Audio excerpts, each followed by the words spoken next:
وہ تقلید و زوال تقدیر خود بدلتے نہیں. ترجمان صاحب توجہ, خود بدلتے نہیں, قرآن کو بدل دیتے ہیں. وہ اس درجہ فقیران حرم بے توفیق, ان غلاموں کا یہ مسلک ہے کہ ناقص ہے کتاب کہ سکھاتی نہیں مومن کو غلامی کے طریق. ترجمان صاحب ہر ڈرم میں آتے ہیں اور کہتے ہیں مطالعہ اور مواد بہت ہے, وقت کم ہے. ہم مانتے ہیں مواد بہت ہے, لیکن وہ مواد فاسد مواد ہے جس کو نکالنے کے لیے وقت کی ضرورت نہیں بلکہ چیرے کی ضرورت ہے. آپ اشعار سے سمجھ رہے ہوں گے کہ مجھے تقلید کے نقصانات اور اجتہاد کی ضرورت کو ثابت کرنا ہے. تو تقلید کا جو سب سے بڑا نقصان یہ ہے جو ابھی ترجمان صاحب نے بھی بیان کیا کہ ابھی کے ایک مقلد کے سامنے اس کے امام کے مذہب کے خلاف اگر کوئی حدیث رسول آ جاتی ہے تو اس کی حد تک امکان یہ کوشش رہتی ہے کہ وہ اس میں تعبیر کرے, اور اگر تعبیر نہیں ہو پاتی ہے تو وہ حدیث رسول کو چھوڑ کر اپنے امام کے قول پر عمل کرتا ہے. اور دوسری سب سے بڑی خرابی یہ ہے کہ مجتہد بننے کی مقلد کے اندر صلاحیت ختم ہو جاتی ہے, اجتہاد نہیں کر پاتے ہیں. یہی وجہ ہے کہ اتنا بڑا ادارہ ان حضرات کے پاس موجود ہے, اتنی بڑی بڑی لائبریریاں موجود ہیں, کتابوں کا ذخیرہ موجود ہے, رجال کی کتابیں موجود ہیں, اور ہندوستان سے منتخب ہو کر آئے ہوئے ذی استعداد طلباء موجود ہیں. کوئی یہ نہ کہے کہ ترجمان صاحب کے تعلق کے طالب علم, یہ تو ٹیکا ہے تعلیم کے لیے تاکہ نظر نہ رہے. تو اتنے اسباب و وسائل کے باوجود یہ تقلید نہیں کر پا رہے ہیں. کیوں؟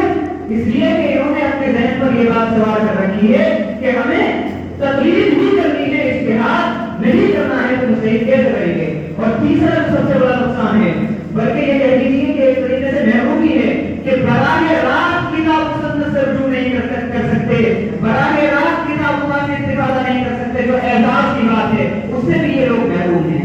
اور یہ جو خرابیاں میں نے بیان کی ہیں, یہ خرابیاں صرف میں بیان نہیں کرتا.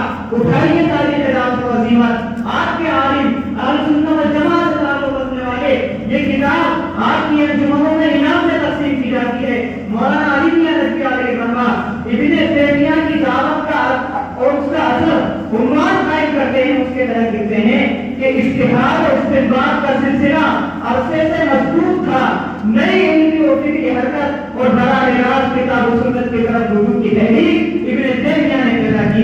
یہ بھی اس کبھی کو محسوس کر رہے ہیں. اسی طرح اٹھائیے تاریخ نبوت العلماء, تاریخ نبوت العلماء نظم کا منشور کیا ہے, علی میاں نقوی علیہ الرحمہ کا ایک مضمون ذکر کیا ہے جس کی ایک سطر ہے کہ اجتہاد سے کام لینا چھوڑ دیا.